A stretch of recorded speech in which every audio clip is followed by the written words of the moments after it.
This Organized Chaos podcast is brought to you by JEMS Art Studio.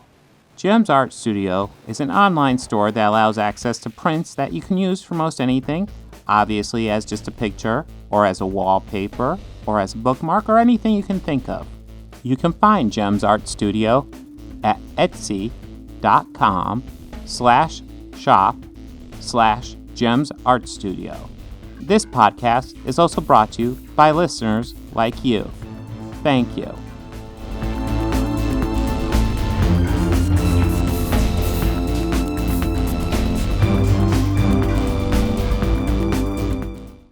Hello, everybody, and welcome to the Organized Chaos podcast. My name is Bobby Quarters. With me, as always, is Bob.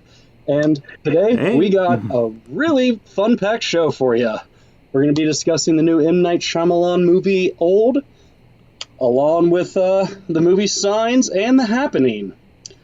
I'm going to be talking to you a little bit about some 80s movies that just cannot be made today at all. And as always, we have Bob's soapbox for you. And I'm going to take it in with Bob to lead us into talking about M. Night Shyamalan.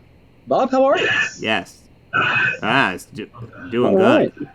Today, M. Night Shyamalan, we're going to talk about this guy a bit because he's got a new movie, and God, this guy has a great career. Like, I love, I guess they're not technically his first two movies, but his first two big movies, Sixth Sense and Unbreakable, I thought were great. But after that, it has been all over the place with this guy. And his newest movie, Old, it's not as entertainingly bad as it could have been. It's definitely not good, though. Definitely. Well, I mean, I will be going over spoilers here, but essentially, like, if you've seen the trailer, it's about this group of people. They go to a beach, and the beach ages you age about 1 year per half hour. And if you're wondering what the story is, that's it. There's no actual story to Old. It's just these guys on this beach, and stuff happens to them. It's a high-concept movie, and he does like to do high-concept movies. The problem is, when you do a high-concept movie, there's really two reasons to do it. Because you can do it well, or because you have a really good moral behind it. And guess what Shyamalan goes for? He goes for neither. I guess he's a true artist. He's going for the unexpected twist of doing nothing with this high concept. And to go over some of the stuff he tackles, like, actually, he does this again in The Happening. The main couple, they're separating, and the wife actually has a boyfriend that the husband doesn't know about. We later find out he does know about it. Very similar thing to The Happening, although The Happening does it in a much more entertaining way. We'll get to that later. We deal with the kids who are growing up, and there's actually a pregnancy among the kids. Apparently, while the adults aren't looking and the kids are growing, they go ahead and have some sex. And a pregnancy takes about 20 minutes on this island. And apparently the baby starves to death within a minute. Full term? Full term in, 20 minutes? Yes, full term. Wow. Totally full term. Half hour in a year. So about 20-minute pregnancy. Good God. And how does the movie really tackle these issues? It just kind of does it. It's classic M. Night. Just establishing his dialogue and, this is happening. Okay. Yeah. No, that's the whole movie. It's like, this is happening. Okay. Oh, this is happening. Okay. What's the story? Stuff's happening. All right. We're growing old really fast. I mean, they do try to get out of it so many times, and essentially once they reach the border of this place, they get a headache and they lose memory, and then they end up back on the beach. And they do that probably a dozen times throughout the thing, and they never come up with really great ideas on how to get out. Oh, man. And I'm trying to think, there are twists in this movie, but they're really bad twists. Although one thing, I did want to bring this up because it drove me nuts. So they talk about how, we're aging, but our hair and nails isn't growing because they must be dead, so that's why they aren't growing. And it's like, what? Okay, sure, that's just an easy out, I guess. Okay. Yeah. That's kind of unnerving. Something I thought was... Well, as the kids were growing up, unless they're shaving, they end up with like perfect 5 o'clock shadow as they're growing up, which is weird. It's like that's not how that Yeah, works. I wish, man. Yeah. That comes from shaving. Yes, even if you do it religiously, you still get patches everywhere. Like, yeah, it gets like weird. for me, for example. Yeah, they get perfect 5 o'clock shadow, guys. I can't do a full one. This is about the only thing that comes in good, so this is what I grow out now. Yeah, you use what you got. Yeah. If I do it like this, it'll be super patchy, and then I'll look like I'm actually from Scotland. Ooh, well, But yeah, something I definitely think we should bring up about this movie before we get to the twist is the Missouri breaks. This movie is very important because it's brought up several times, and it actually plays nothing into the plot of the movie. Throughout the movie, when you watch it, the Rufus Sewell's in it. He doesn't give a crap about this movie, by the way. He is half-assing all the way. But he's a crazy guy, and he's constantly bringing up a movie starring Jack Nicholson and Marlon Brando that I can't name. And the movie is called The Missouri Breaks. It's a Western. And I haven't seen it, but looking at the story, it has nothing to do with this story. So it's like, it strikes me as a weird missed opportunity. He could have done something with that, but instead it's just, oh, here's a random movie we're going to bring up. Classic M. Night. The misdirection is that there's nothing. But anyways, the big twist is that this is actually a medical research place. They throw people on this beach to age them up to test out drugs. And the way you could predict this is you actually can't. There's no hints to this beforehand. They just drop it on you. Well, if you remember from The Sixth Sense, they kind of tease the death thing the entire time. Yes. But it's like they were just referencing it, but without saying the word itself. Yes. And then they just dropped it on you. And I noticed that that's his style, per se. Mm-hmm. Like, he's kind of been consistently like that. Yes, well, that's the thing. In The Sixth Sense and Unbreakable, like, when you get to the twist ending, throughout the whole movie, you've seen evidence of that twist. So when the twist actually happens, it's like, oh, shit, that makes sense. Yeah. That's not this movie. No. Because, okay, they bring up how a lot of these people have issues. There's a guy with constant nosebleeds. There's a woman with epilepsy. The main couple, the wife has a benign tumor. The doctor, Rufus Sewell, he's crazy. His wife has a calcium deficiency. But here's the thing. The main couple, the husband and the kids, they have nothing wrong with them. The husband of the wife with epilepsy has nothing wrong with them. So, okay, like, if all these people had medical things, maybe you could say that's a hint, but we have, like, half the people there that don't have medical things, so that hint's meaningless. Yeah, so it's kind of like they're imagining they're hypochondriacs, but with actual symptoms. Yeah, it's... Yeah, wow, ow. That made my head hurt. And then the other two possible hints is, they're on this island for a day. Most everybody dies of old age, if not unnatural causes. A couple of them die through other things. So we're left with just two of the kids after a day, and they're like in their 50s. And what this one kid is got this puzzle from another kid earlier in the resort, and that tells him to go through the coral, and the coral is the secret on how to get off this beach. It's like, was that honestly supposed to be a twist? And then the third possible twist was it was indicated that these kids got snagged on the coral through something that was very easily escapable. Like the sister's dress got snagged on some coral. And it was like, okay, just tear it off. And then it cuts away like, oh, maybe they didn't make it. I was like, well, of course they made it. And then it's revealed like 5 or 10 minutes later, oh my God, they made it. And I'm like, of course they did. And then the movie takes the time at the very end to show you exactly how they got the dress off. And I'm like, yeah, I kind of figured, guys. Like, it's not that tricky. Well, I mean, I've found in some movies when it comes to unnecessary shots, they paid for it, they're going to film it. That's true. That's true. Hey, man, we need to milk this from time, even though it's not that short. Look at Lampoon's Vacation. How many times did you see that, like, station wagon?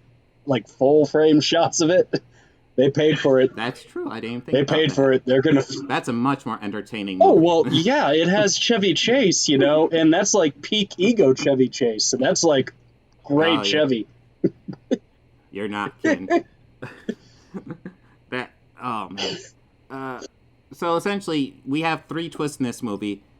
2 are really lame, and 1 is just you're never gonna guess that one. I guess the really big one is something you're never going to guess. Oh. So, they go on this beach. Stuff happens. There's twists that you aren't really going to guess because he doesn't give you clues to it. And then the movie ends. That's what we're dealing with Fold. All right. So, it seems like he's keeping to the rhythm of, what was the last one that he did? Glass. Glass. Yeah, yes. I'd probably say I prefer Glass to this. Yeah, I did too, and I was a little disappointed with it because the first time I watched Glass, the first time I watched it, I had not seen Split yet, but I knew the story pretty much because I had heard about James McAvoy's performance, or James McAvoy. Yes. Mm-hmm. I had heard about his performance, so then I watched it just to kind of watch his performance of it, and holy God, he was great. Oh, yeah. Well, that's the thing. You get Unbreakable, which is fantastic. You get Split, which is really good. And then to conclude them all up, we get Glass, which is kind of I really was disappointed with the ending. And I really like how... I really dislike how they just kill them all off. Especially David. It's like, I don't have anything interesting to do with David, so he drowns in a puddle. Yeah. I kind of thought, like, wow, that's... Really? Like, yeah. Really?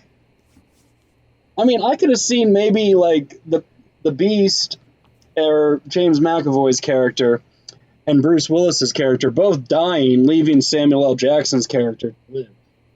That's kind of how I saw it, but have him be alone. That's really how I thought Glass was going. Yeah, there's lots of ways it could have gone, and he went for... I don't know what he went for. He swung. I guess he just doesn't want to do it anymore. He swung away. Just like in Signs.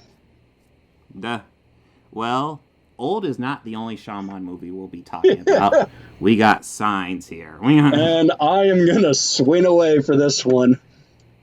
Ooh, swing away. Second callback to that movie. So, Signs, yes. This was his first movie after The Sixth Sense, if I'm not mistaken. Unbreakable was, yes. So this was his third, right? Yes. Yeah. Third famous. I think he did something with Rosie O'Donnell, like, beforehand that wasn't part of his, like... Yeah. I'm doing some research on M. Night, and when I discovered that, when we get to talking about The Happening, where I'll divulge what I told you earlier about that and about Amazon, but I did see some earlier films that he had made prior to The Sixth Sense, and they are up on YouTube. There's one about him, where it's starring him, and it does look like a student film. Absolutely.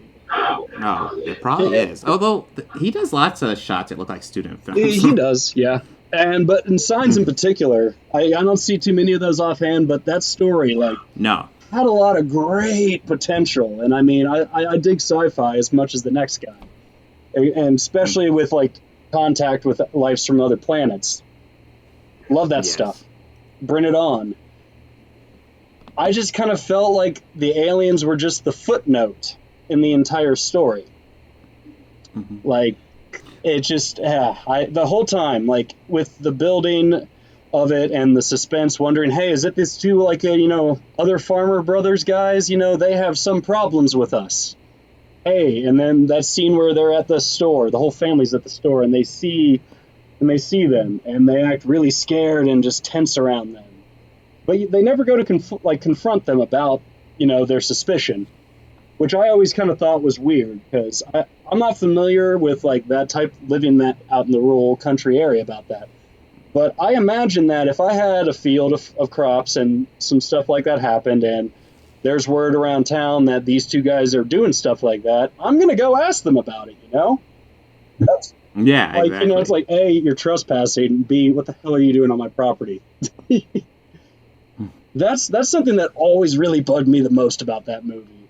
Like, it's like, why don't they just confront this guy? And then it seemed like all of that tension towards those two characters got shifted to M. Night's cameo, or obligatory cameo in that movie. Oh, yeah. And I kind of just thought, like, they just kind of got forgotten, and they were just kind of a stepping stone to that, which the M. Night thing was more of a stepping stone to the Alien reveal video. And then they just kind of really turned out to be weaker than the aliens in War of the Worlds. Yeah, the whole... I love, like, the atmosphere. I love how, you have this family on a farm, and there's an alien invasion. Yeah. And, it really brings it to a personal Yeah, level. because a lot of those big wide shots of the farm where you just see the field and that house just middle of nothing. Like, that's great. Like, that builds fear. I mean, I'm getting goosebumps just talking about those shots, those establishing shots. All of that is great, and even the lighting that he used in that when they thought those brothers were attacking the field, but it was really just the aliens, and it was pretty much Joaquin Phoenix and Mel Gibson about ready to beat the crap out of them with a baseball bat. And don't mess with Mel Gibson, Jesus Christ. I'd say don't mess with a drunk Mel Gibson, and oh God, at the risk of being a little taboo, don't be Jewish. Well, it won't go. He hates. To quote Ricky Gervais, just a bit. Ricky Gervais. Well, yeah, it's one of those movies I feel, when you're first watching, it's like, oh wow, this is kind of cool, and then like as we learn more about this threat, you realize this is stupid, isn't it? Yeah. it really kind of it was a letdown for the sense of an alien science fiction movie. And yes, he has M. Night has a really great way of story building and tension building. He's really good at that, and like doing it visually without even dialogue. Like that Sixth Sense is a great example of that too. Yeah. Like where Haley Joel Osment's character is like slowly kind of going up those stairs, following the balloon. As like he's climbing up, you just kind of hear like the sound of the spirit that's in that cellar, and that hollow like wind tunnel sound as the sounds of the party start to fade down as he's rising up the stairs. That's A, great sound design, and B, just amazing like tension building. Yes, it's maybe. Yes, and I feel like a lot of that tension building is even better in science. Yeah, and the elements of it do really great with like even the cuts of the flashback, how you see most of it and then it stops, and then we go back to it. You kind of see some of what we already saw, but we start a little bit earlier, and then we get to see a little bit more, and then it stops. And then they have that big reveal at the end, and then the metaphor came for Joaquin Phoenix to drink all the discarded water.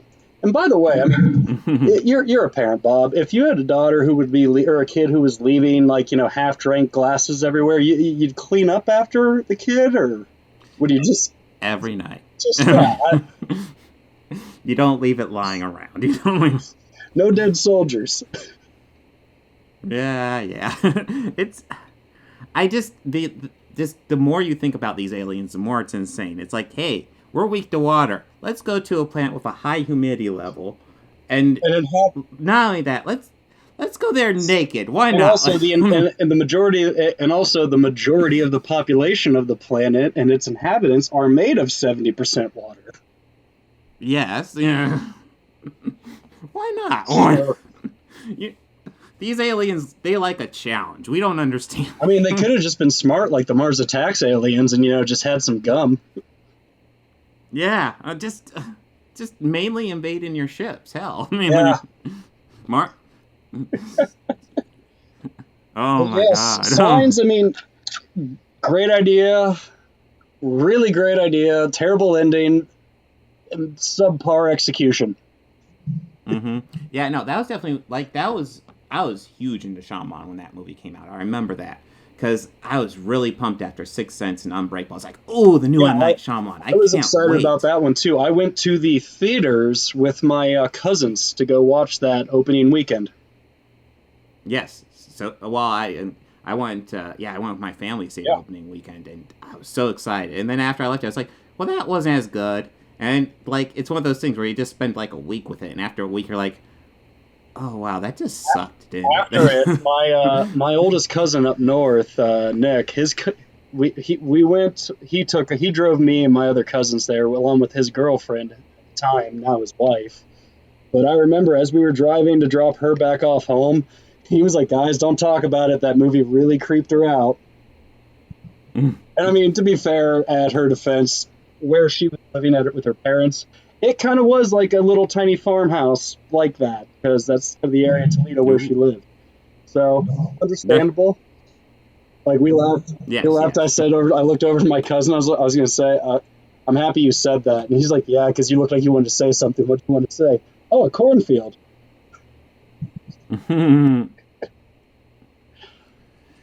Sounds, yeah.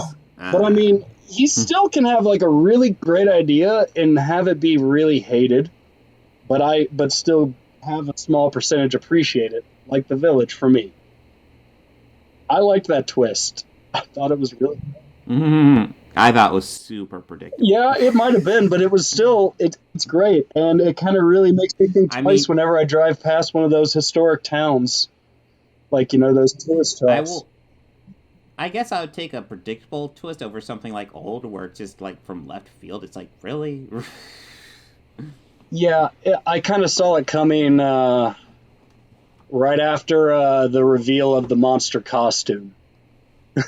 Yeah. That's when I was like, well, where the hell could someone from this time period... Oh. Yeah, of course. Damn it. All right. So, M. Night Shyamalan. Yes, but, one quote I want to say about cheap movies is, cheapness in the case of a monster movie has nothing to do with the budget of the film, although it helps. But true cheapness is exemplified by visible nylon strings attached to the jaw of a giant spider, as said by Frank Zappa. That's an excellent quote. Yes. This is a new segment we'll be doing on the podcast. We'll probably do it fairly regularly. Based on the quote of film critic Pauline Kael. Movies are so rarely great art that if we cannot appreciate great trash, we have very little reason to be interested in them. So the segment will be appreciating great trash, and keeping with the M. Night Shyamalan theme, we will be talking about The Happening. What? No. In fact, here, I actually put together a little video clip for just this. Look, I don't know if you guys have heard about this article in the New York Times about honeybees vanishing. We're packing hot dogs for the road. Hot dogs get a bad rap. They got a cool shape, they got protein. You like hot dogs, right? My name is Elliot Moore. I'm just going to talk in a very positive manner. Should be more interested in science, Jake. You know why? Because your face is perfect. Planning on stealing something? No, ma'am, we're not. Plan on murdering me in my sleep? What? No. All right, The Happening. In my opinion, his greatest bad movie. Oh my god. This thing is completely entertaining. I kind of love it for all the wrong reasons. I think the biggest asset of this movie is Mark Wahlberg, giving his most Mark Wahlbergiest performance. Wahlbergiest? He is just... Wahlbergiest? Yes, Wahlbergiest. Markiest? I don't know. It is... I have something to say to that, but I'll let you finish. Okay. Well, if you were to envision Marky Mark as an actor, this is the performance you'd probably imagine him giving, as opposed to what he normally does, which is usually better than this. He's not the greatest actor ever. He can sometimes really pull off something great. Oh, yeah. Not this movie. He can pull off something amazing if he wants to, like in The Departed. Yes. Oh, yeah. Yeah, he was great in that. But, here he is just so bad, and I love it. But, yes. Wow, break fart. So this movie is a new twist on the slasher genre, where now we have plants killing people. Now, this isn't the first movie to do that. I brought up The Thing. God, what was it? Thing from Another World? The original Thing. Thing from Another World. That is an evolution of a plant is the monster. And then, what do you bring Little up, Shop of Bobby? Horrors? Oh, yeah, Little Shop of Horrors, duh. The That's first Roger obvious Corman there, bit, too. and then the Frank Oz musical? Yeah. Oh, yeah. Yes. Back when practical effects meant puppets and actual sets. Mm-hmm. Oh, yeah. Well, I would take some CGI over the wind in this one. My God. I mean, this movie, the wind, plants are killing people and it's traveling by the wind, and their best option is to outrun the wind. And it's like, what the fuck are these people doing? Guess what? The wind's going to catch up with you if it wants to catch up with you. I'm sorry. It's the wind. Yeah. And they're like, oh, quick, let's close up the door and stick a towel in there. Okay. I'm sure this house is airtight, so you should be fine. Insulation is important. Yes. Oh, man. This is just an amazing movie in so many ways. What? No. What? But just everything. Mark Wahlberg, like, there's the, like, I brought up the affair thing going on in this movie. What was it? Like, we went out for dessert for tiramisu and I didn't tell you, and I feel guilty about it now. And it's like, okay. And then he does the great thing with the cough medicine. There was a pharmacist that was totally cute. I went up and I almost bought cough medicine from her, and I feel absolutely fine. It's like, great dialogue there, M. Night. That's some brilliant stuff. All killer. Yeah. Marky Mark is doing his Marky Mark thing, and Zoe Deschanel is checked out this movie so hard. I kind of feel she's always checked out in every performance, but that's just me. I don't know. I think there's kind of a deadpan style to her performance, and sometimes it works, and sometimes it just comes off as completely don't give a shit. And maybe it just doesn't give a shit, but people can work with it better. Yeah, I get that way with Aubrey Plaza as well. But I think like a lot of that is just like her comedic shtick. Yes, And- yes. She very much has a shtick. Yeah, she does, but she also has great timing with it too. Yeah, that's true. But Zoe, yeah, like sometimes it just kind of feels like, they just kind of put a laser pointer. Okay, Zoe, go over there. Yeah. Well, that's the thing. Like, The Happening, especially with everybody, especially with Marky Mark, like, it feels like some of the reactions and stuff, it's like, okay, here's your cue. React, everybody.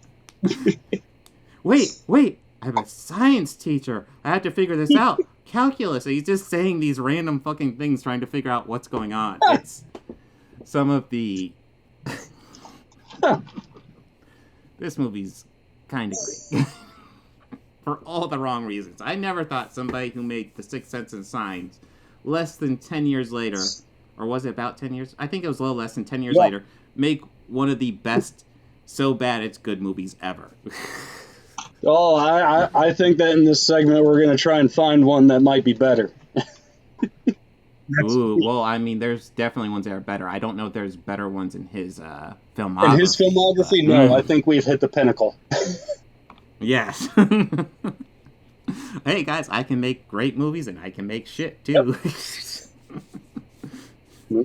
But, yeah, The Happening is just so much fun. I highly recommend everybody check that one out. Now to go over some 80s movies that can't be remade today. Bobby Quarters has got some stuff he wants to bring up. So, first of all, Bob, you would agree with me that comedy is subjective, right? Very much so, yes. Now, with comedy being subjective, obviously some things age like wine over time and really great, and even funnier as time goes on. Mm-hmm. On the other hand, some things really don't age really well at all and are just downright awful and offensive. And with today's world of comedy especially, you know, it's under a lot of scrutiny, and, you know, a lot of people are finding things wrong with it or things in past features and everything. But at the same time, Big Hollywood wants to keep remaking a bunch of stuff from the time.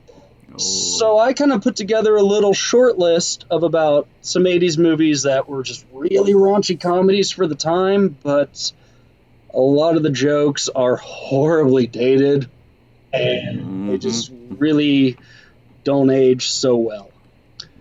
So I'm going to start at the bottom of the list and work my way to number 1. Number 4 and Bob, feel free if you want to add anything, chime in. All right. Number 4, Fast Times at Ridgemont High. Yeah, troubles of high school. You know, that's still a trope that can still definitely be explored today. And talking about all these different kids that all go to the same school, a lot of it still works today, and a lot of it still can be, but one of the main characters in the film, I believe she was played by, why am I drawing a blank on the actress right now? I think her name was Elizabeth Shue. And yeah, a character in the movie gets pregnant, teen pregnancy. Okay, that's still something that carries weight. MTV has a very successful series about that, so still a little touchy, but still, you know, can still be dealt with in a film. Now, a teen getting an abortion, I don't know about that. I feel that's no, not against abortion or anything. Like, they show her going to the clinic and as much of the procedure as they could show in a PG-13 film at the time. Was that PG-13? I thought that was R. No, you're right. R, yeah. It was R, yeah. Okay. So they still show as much of it as they can for an R movie. Which I still kind of think like, wow, they're actually, they're doing this. And it had obviously been a while since I had watched it. I think I watched it when I was in high school. But there's a lot of it I don't remember, and the controversy with, I guess one issue of it that I had, and it's just a character issue. A character in there who knocked that girl up, agreed to help her pay for half of it, agreed to give her a ride, completely ghosted her. And it's like, wow. I suddenly remember the first time I watched this movie, I didn't like this guy the first time I saw him, and now I remember why I didn't like this guy. Yeah. All right. Well, but I mean, you know, I'm not so sure. There's also a lot of fun stuff that, you know, I personally just... Yes, sorry, go ahead. Oh, no, I was just going to say, I don't know how... I think that's okay, because Season 1, Jessica Jones, I don't know if you've seen that.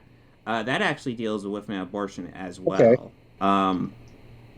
I think it's been a long time since I've seen that movie, so maybe I'm misremembering how it's handled. But I think it could get away with it. Was Jessica Jones a 15-year-old high school student?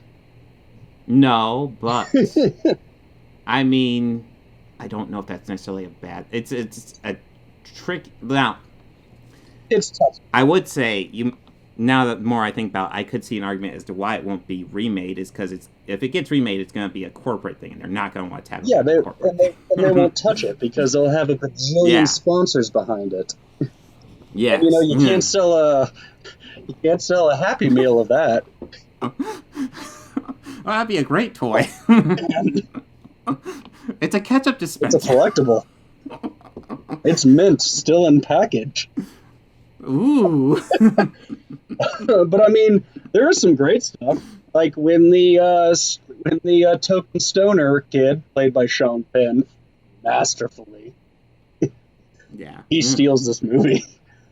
He steals the the big football star quarterback guy, played by Forrest Whitaker. He steals his hot rod car. I think it's a Pontiac or some muscle car of the 80s. Goes joyriding with his brother, and then famously said, "People on lewds should not drive." And then proceeds to crash the car. And then just make it look like their rival, who the team is playing that week, did it. And hey, you know, maybe a little GTA, you know, just to throw a football game. In that case, a win's a win. Yeah. Yes. But moving on. Caddyshack. Now, okay, this is one that I kind of I kind of found some stuff that would work really well today, and some stuff that they could probably omit and not really leave in, though the purpose of those jokes were to establish that, the higher class people, the rich people, were just pieces of shit. Now, a movie about, slobs and lower class people knocking the higher class down a peg or two, that could resonate very well today. Very well today. Some of the jokes from the people in the country club, their racist jokes, probably could go without. Like when the lead guy, Judge Smails, who was played by Ted Knight, he stops a priest and he asks, "Did you hear about the priest, the rabbi, and the colored boy who got into heaven?" Right after he asked a porter who was working there, who happened to be an African-American male, to shine his shoes. And then he just proceeded to really burn the crap out of his shoes. Yes. As one should, because a lot of it established that, these people are garbage. Mm-hmm. Yeah. And I see. Yeah. I see why that won't get remade, because the people who would be, like, the powerful would be the people behind this movie, so they won't want to do that. Yeah. That being said, I love that aspect of the movie, because it kind of shows what piece of crap these people are. Yeah, even as far as, like, the toast for his boat. I think I vaguely remember all of it. It's like it's easy to grin when your ship sets in and you've got the stock market beat, but the man worthwhile is the man who can smile, whose pants aren't too tight in the seat. God, that's terrible. Yeah. Funny though, and also little side note though, half of the behind the scenes of Caddyshack are just as wild as the movie. Yeah, that movie, I believe it was Harold Ramis's first movie. It was one of his first, and so he had very little. He had very little experience directing. And it was also written by a team of National Lampoon writers, some of the same writers who wrote Animal House, Doug Kenney included. Yes. And Doug Kenney was a master who died way before his time, and weird circumstances. Well, the weird thing also is, he wrote it, but there was so much of that movie that was also just improv. Yeah, like Bill Murray's shtick was largely improv. Like the whole Cinderella. Which you can tell. Whole Cinderella story. Yes. That was just him fucking around. And Harold's like, "Let's record this. This is great." And I know the Bill Murray's shtick in that movie is great. That whole scene between Bill and Chevy also was like improvised completely. Yeah. Nothing of that was scripted. It was all just off the cuff.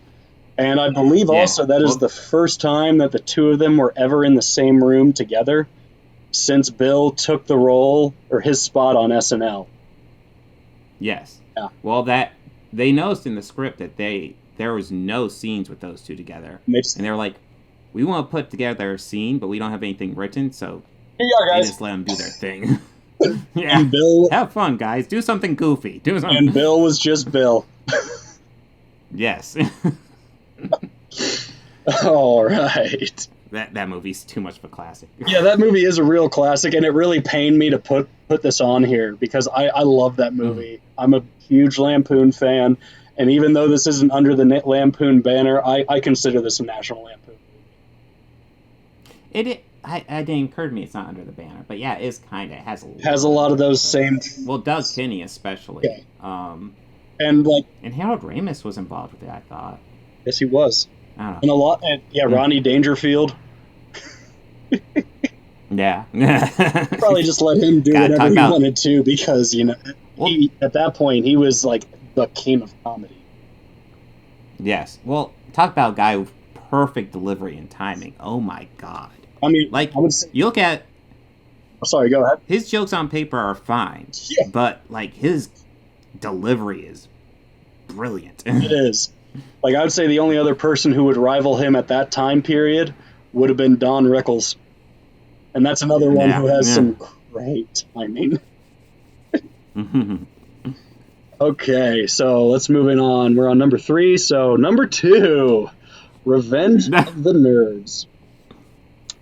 So, yeah, a story about standing up to bullies, again, that could really work well today. However, there's a lot of stuff that was very common at the time and common in a lot of these movies. Like every movie on this list I will bring up or I have brought up, or at least, if not, a lot of it was just the time and it's how culture was.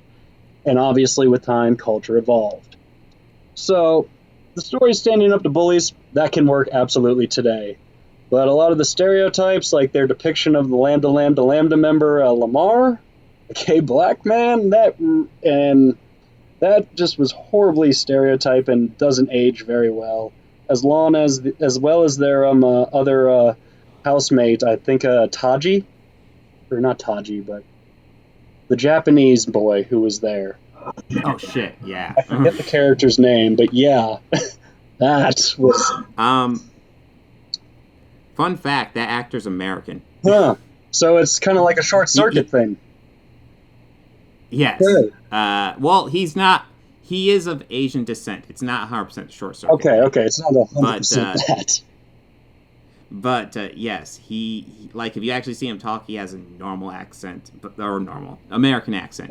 But in the movies, he also did the same thing in UHF. It's like the super stereotype Asian accent, like talking just something like Mickey Rourke in Breakfast at Tiffany's. Oh, that was not 80s, but that one is pretty bad. But also, there's other than that, there's also a lot of other stuff that is not appropriate today, like the whole surveillance. They know the sorority house, panty raid, which I'm sure that shit still goes on campuses. Not the surveillance, but panty raids. I'm sure something equivalent to that. I don't know. Mm-hmm. I don't know. I did live near OSU at one point in my life, and it was too close for comfort for me, mostly just because I work in the morning. I don't have energy for this. I don't. I work in the morning, and I don't drink. Nothing about what they're doing appeals to me.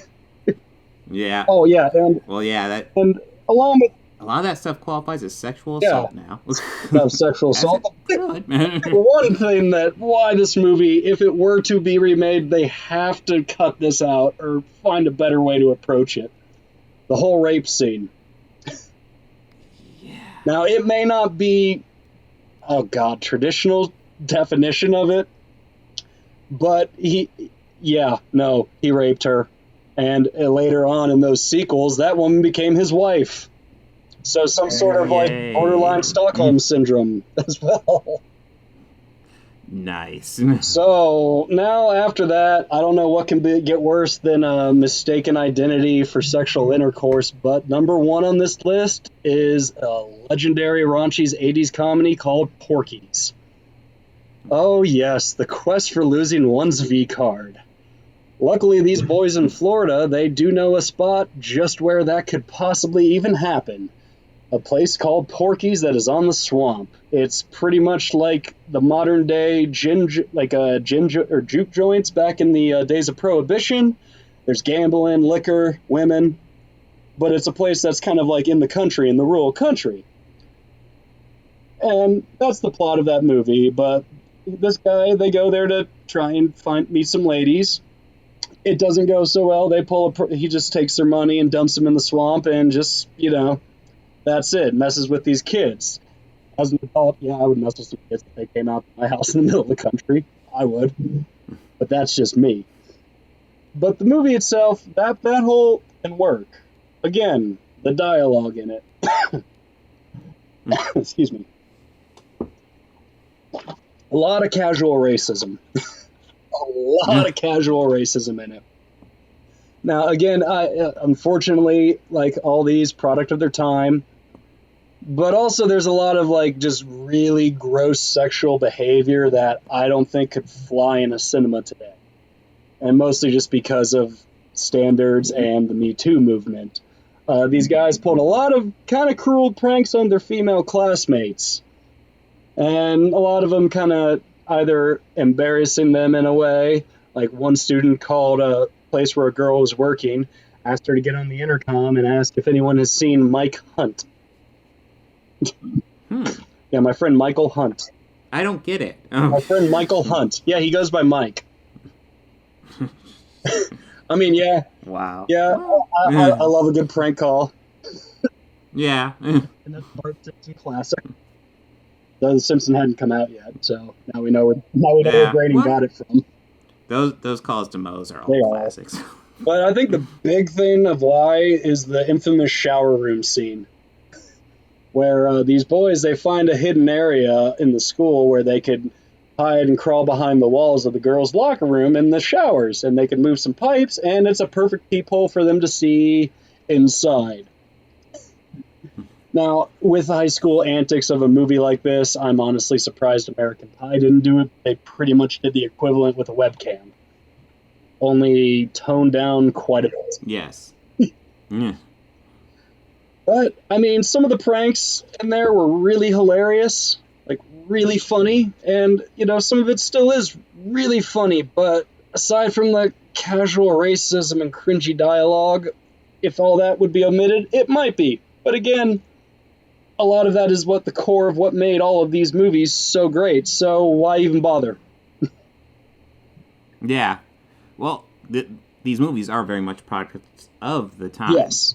But yeah, most of them do have that trope where it's almost like the heroes go out and they check out women naked without their permission. It's like, ooh, do like a lot that's of not good. Probably deplorable things, but these are the heroes. Yeah, that's really, really bad. Like, I think really American Pie was like the last gasp of that, and that was toned down quite a bit.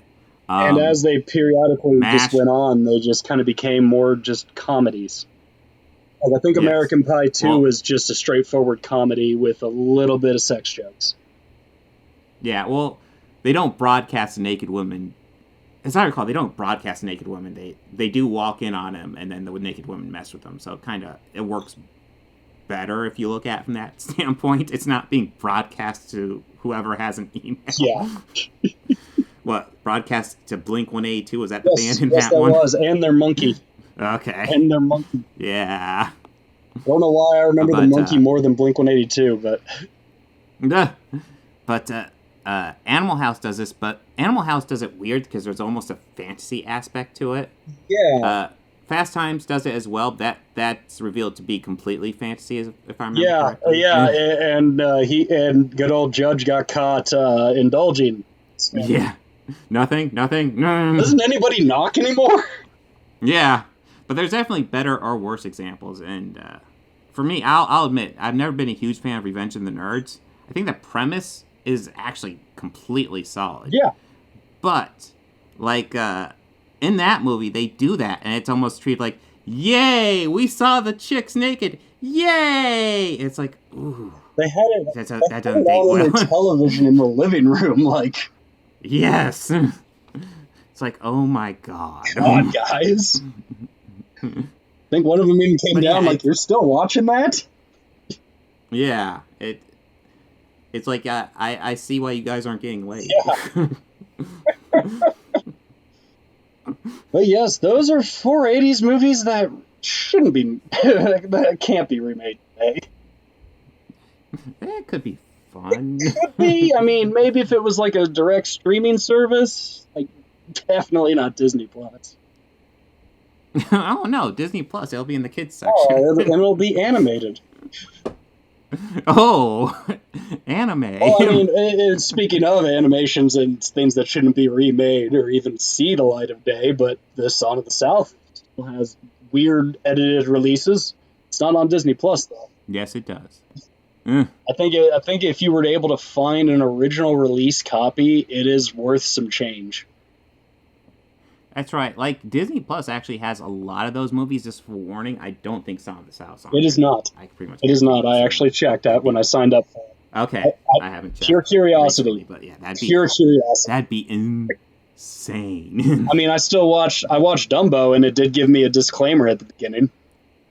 Oh God. Isn't the main crow in that actually named Jim? Yeah. Oh. And he's voiced by a white guy who did that shtick as them. White guys doing black voices. It's timeless. Yeah. Like, rewatching, I was just going, oh God, oh, no. No. Mm-hmm. Shame on you, Disney. Nah. But it's not the first time Disney's ever done that. No, Disney would never do that. I don't know what you're talking about. They wouldn't make, they wouldn't innocent. make Asian Siamese cats. No! Oh my god, do you imagine how racist that would be? That'd be so insane. They certainly wouldn't sing a song about it either. Oh god. We are Siamese if we please? That just came off the top of my head. That's not an actual song that Disney No, made. not at all. That is not a part of the Walt Disney Corporation in any way. Yeah. It's Pixar. Oh wait, I got a copyright notice now. What's going on? It's Eisner ruining the company. We aren't claiming this, but we're going to take money from you. Yeah, we would love to take $70 a year from followers. All right. Moving on. So to end out the episode, I still have my soapbox, and I'm going to be talking about COVID, which is something I know a lot of people haven't heard about yet. COVID is not a thing in most people's lives. I should probably take off Revenge of the Nerds. Well, I mean, I gotta say that my phone service has been really crappy since my 5G shot, so... Really? I really found my Wi-Fi is doing great since my shot. my phone service itself, like when I'm out in the world. Ooh. Oh, really? Yeah, I thought it was like a great booster. Wi-Fi anymore. Yeah. It's just everywhere I go, I got it. Oh, it's just so hard to find the right information. My old site's gone. Yeah. He just turned out to be some guy living in his mom's basement. I just... Aww. But anyways, the news is how the news is reporting the COVID right now is actually outrageously into getting serious. It's outrageously irresponsible. And they're doing it for shock value. I put together a clip here. We'll go ahead and play it right now. But it's insane how they are reporting this right now. And, hey, that is actually something I want, but that's not what I meant to click on. Here we go. Good evening, and thank you for joining us. Tonight, for the first time in months, the CDC is predicting that the rate of COVID deaths in the U.S. will rise well into August. Across the country, the average daily number of new infections have more than tripled in a month. Think about that. And there's this. Nearly 1 in 3 U.S. counties are experiencing a rapid spread of the virus. This summer surge is driven by that highly contagious Delta variant. This morning, the U.S. facing a COVID resurgence. New cases tripling in the last month, driven in part by the Delta variant, now estimated to make up 83% of new infections. Painting a grim picture of the new reality inside some hospitals, tonight the numbers from the CDC reflect our nation slowly slipping back towards crisis. As we surpass 50,000 infections a day, new cases, hospitalizations, even daily deaths are spiking again. Hospital admissions on the rise in 36 states. Experts say that Delta variant has a viral load that is 1,000 times higher than the original coronavirus strain. One of the experts here in Baton Rouge said it appears as though the Delta variant turns off your immune system for just a little bit, allowing that virus to multiply inside of you even before antibodies can start being developed. In the nation's former COVID capital, new infections have increased nearly 2,000%. So what the news is doing is they're reporting on COVID, but it's all about that. What they'd like to do is report on the percentages. They're making it sound like a big story. They will, in their defense, that clip was taken all from NBC, ABC, and CBS all in the past couple of days of how they're talking about COVID. They will occasionally bring up the vaccine numbers, but only as a slight aside, and primarily focus on the huge surge and how bad COVID is, and oh my God, COVID's gonna kill us all. And some of the stuff they're ignoring is actually unbelievably vital. I have some of the stats right here. So Texas right now, according to the Texas Tribune, where did I see? Okay. There have been 9,000 COVID deaths since February in Texas, according to the Texas Tribune, and 43 of those have been people who are fully vaccinated. If you're wondering, that means 0.4% of the people who have died were fully vaccinated. Now, according to Forbes, in the month of June in the state of Maryland, 0 fully vaccinated people have died of COVID. According to Deadline, 99.8% of all COVID deaths in LA were among the unvaccinated over the past 6 months. According to the Associated Press, AP, in the month of June, 0.8% of COVID deaths in the U.S. were among the vaccinated. So what this tells us is that we have an epidemic almost exclusively among the unvaccinated. The story that the news is really ignoring in an attempt to gin up the fear-mongering and get the ratings is that the vaccines work. They work extremely well. Yes, there are breakthrough cases, but they are in the extreme minority. The news is instead just hyping up, oh my God, isn't COVID bad? And it makes it sound like we are all going to die from COVID because these vaccines aren't working and it's all surging. And they do this by disguising the numbers and percentages. They will be like, oh, we have a 5,000% increase in COVID. How many COVID cases do we have there? 1. Oh, well, okay. They're just ginning it up, and they're hiding the real numbers. And it's an incredibly frustrating situation because right now what we have is a vaccine that works, and the news barely talks about it. And it's extremely frustrating. And at the end of the day, the moral is get vaccinated. Get vaccinated, and then we can end this thing. Because this pandemic, it's going among the unvaccinated people. If it mutates to something that the vaccine isn't effective against, which it hasn't yet, it'll do it within that group of people.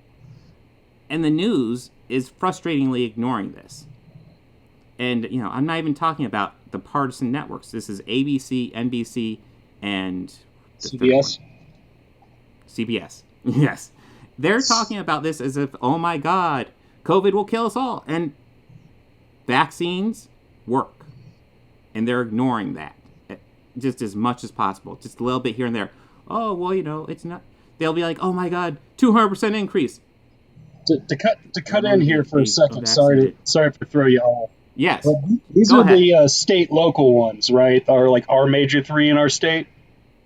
Or are these national? What are you talking about? The national news networks, the big 3. Yeah, those are the national news. National news? Jesus. Yes, those are all clips from national news. That's kind of horrendous and disgusting at the same time. Yeah, well, COVID was good for ratings, and while COVID was actually a huge deal, if they're ginning it up as a big deal, I'm kind of okay with it. But right now, they're still doing it just to gin up those ratings. And it's like, guys, there's more going on. If you get vaccinated, it's over. That's the concern. The main story should be we need to get these vaccines out. Something they've not really touched upon. The reason why the Olympics are such a big deal right now is I think it's probably better now, but a couple weeks ago, it was 6% of the Japanese population was vaccinated. Yeah. That's why that was a big deal. And the story is we need to get these vaccines out. We need to get in people's arms. Not, oh my God, COVID will kill us all. Because if you hear, oh my God, COVID will kill us all, and some people are vaccinated, you might just think, well, you know what? It doesn't matter. But it does matter. Jeez. But those are just my thoughts, and it's unbelievably frustrating how the national news is reporting this. Yeah, that is. That's. I mean, for news, I personally, my main source for news, you already referenced them earlier, and that's the Associated Press. Because straight down. Well, yeah. Straight down the middle. Here's what we know. Here's what this means. A lot of the news has the issue, but I do find written sources are usually better, but you got to look at all the sources. I go online for a lot of stuff, but you got to be careful with all that stuff. You got to make sure they know what they're talking about, because there's so much online bullshit. You could fall into a Q hole very easily, yes. Oh, yeah.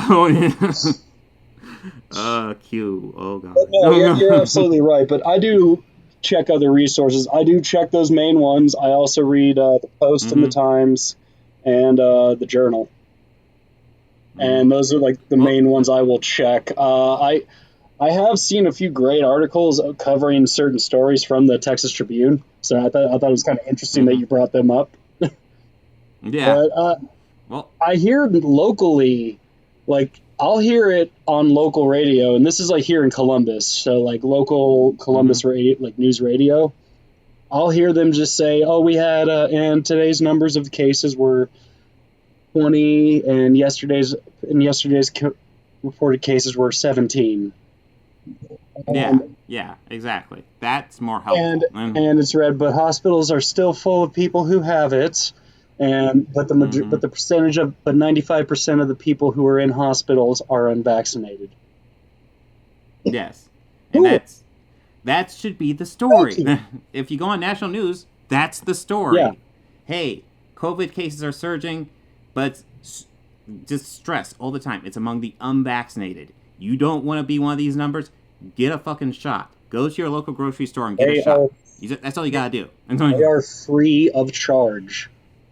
Yes. I don't know how familiar you are with Columbus, but when I got mine, they had it at a drive-through like vaccination center at the Ohio, like the fairgrounds. Like, literally drove my car in, and it was empty. Like, nobody was there. Me and a car following me. That just some people just like were pulling in to get their shot too. All these empty lanes. Got my shot. Had to sit and wait a little, and I was good. Mm-hmm. Yeah, that second shot kind of knocked me on my butt. But that's the thing. Like, if you're concerned about side effects, there are side effects, but they last for like a day, and they're a lot better than the side effects of COVID. Yeah. I mean, I did the one and done. I did the J&J. I was brave. Yeah. And well, they taught. The side effects I had a sore arm. I kind of felt like shit the day of for like the remainder of the day. But I wasn't violently ill by any means. I just kind of felt cruddy. Like, I would compare it to not getting enough sleep. Well, lots of people like to talk about the numbers too. And Johnson & Johnson, actually, their numbers are not well represented. Because when Pfizer did their test, it was when COVID was much less a severe thing, so there's much less people to get exposed to it. So their numbers look really good. Johnson & Johnson actually did their numbers when COVID was spiking, so their numbers don't look as good. And they actually did, I believe, in the U.S. and Africa, I believe they also did their test, which I believe Pfizer and Moderna just did their test in America. So that's why their numbers are skewed. That being said, it still is almost 100% effective against serious hospitalization or death. So, like, if you just don't want to do a one and done, Johnson & Johnson works good. I bet you those, the efficacy rate, I bet you if Johnson & Johnson did their test during the same time as Pfizer and Moderna, it'd actually be much higher. Numbers. So if you want to do one and done, Johnson & Johnson, ignore the numbers, go for it. No. That was really how they did their testing, and when they did their testing is really what made me decide on Johnson & Johnson. Yeah, Johnson & Johnson's good. I did Pfizer. That second shot, not like I had to work the day of that second shot, and that knocked me on my ass. I was miserable that day. That being said, almost like the day after that, I actually found a lot of my lingering COVID symptoms from when I had symptoms. They were gone. I felt like so much better like 2 days after the shot. It was amazing. I had a mild symptom, but I had tested myself multiple times and always had a negative test, but just like I had like the runny nose, but I was kind of... Yeah. Well, it's always good to be safe rather than sorry. I was also born with a messed up septum, so it kind of will no matter what. Yeah. Nothing I can do about that. Really loved all those glares in the grocery store when I'm just... And since it's all compressed on my face, it has nowhere to go but just my nose.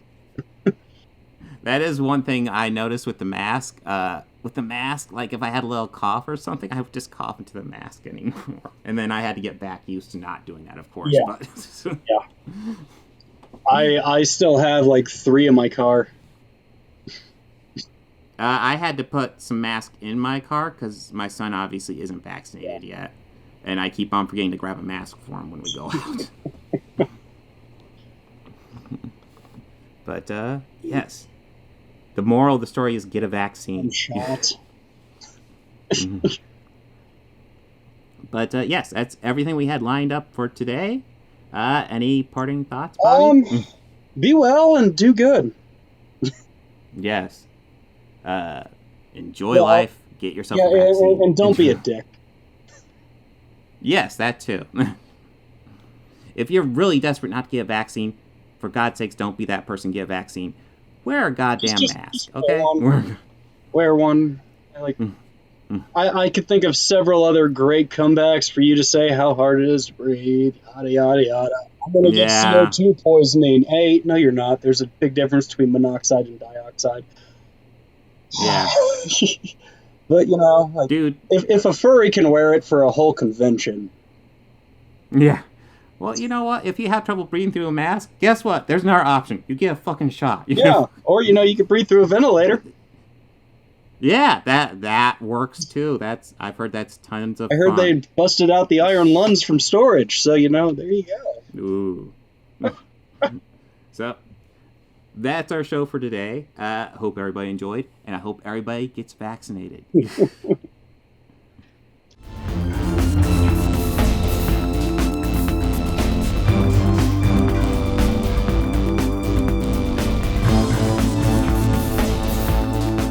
I want to go ahead and add some audio credits at the end here. The theme music you're hearing at the beginning and end of this podcast was written and performed by George Johnson, a very good friend of mine. And my current Patreons are Fel Martins, David Lara, and Lindsay Pankhurst. If you'd like to become a patron, go ahead and follow the link down below. Anything you can provide would be incredibly helpful to this channel. We're barely limping by right now. I'd love to make this my full-time job. I'm miles away from that right now. So any help you could provide, just $1 a month would be amazing. You know you want to. All your friends are doing it.